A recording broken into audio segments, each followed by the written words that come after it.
Praise the lord. ఈరోజు సామెత నేర్చుకుందామా? సామెతల గ్రంథం 16వ అధ్యాయం 16వ వచనం. అపరంజిని సంపాదించుట కంటే జ్ఞానమును సంపాదించుట ఎంతో శ్రేష్టం. వెండిని సంపాదించుట కంటే తెలివిని సంపాదించుట ఎంతో మేలు. నేటి దినాల్లో ప్రజలందరూ కూడా చాలా బిజీగా ఉన్నారు. ఆస్తులు సంపాదించాలి, బంగారాన్ని సంపాదించాలి, వెండిని సంపాదించాలి, డబ్బును సంపాదించాలి అని. అనుదిన జీవితంలో మనకి ఎన్నో కార్యాలు కావాల్సి ఉంటాయి కాబట్టి వాటి కొరకు ధనం అవసరమే. కానీ విపరీతమైన ధన సంపాదన కొరకు ప్రయాసపడి మనం తీవ్రమైన ఇబ్బందులు పడడం తప్ప మరొకటేం లేదు. బైబిల్ చెప్తుంది, అపరంజిని సంపాదించుకోవడం కంటే, వెండిని సంపాదించుకోవడం కంటే జ్ఞానమును తెలివిని సంపాదించుకోవాలంట. తెలివి లేకపోతే, జ్ఞానము లేకపోతే నశించు జంతువులను పోలి ఉన్నామని వాక్యంలో ఉంది.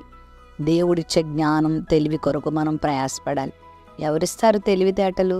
లోకం ఇచ్చేటువంటి తెలివి కాదు ఇది, లోకం ఇచ్చే జ్ఞానం కాదు ఇది. మీలో ఎవరికైనా జ్ఞానము కొదువుగా ఉంటే అతడు దేవుణ్ణి అడగాలన్నాడు. ఒకవేళ మనం చదువుకునే చదువులు ఈ లోక తెలివితేటలనిచ్చి మన జీవనోపాధికి ఉపయోగపడతాయేమో, కానీ జీవితాన్ని నడిపించుకునే తెలివితేటలు దేవుడే ఇవ్వాలి.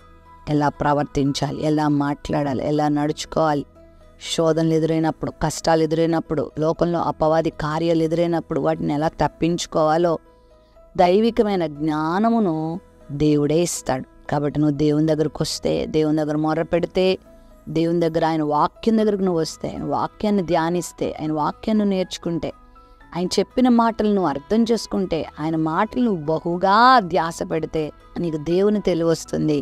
నువ్వు జ్ఞానివైతావు, లోకాన్ని జయిస్తావు, అపవాదిని జయిస్తావు, ఆశీర్వాదం పొందుకుంటావు. అప్పుడు లోకంలో ఉన్న డబ్బు, బంగారం, వెండి వీటన్నిటిని సంపాదించుకున్న వారి కంటే కూడా నువ్వు శ్రేష్టమైన వ్యక్తిగా మిగిలిపోతావు.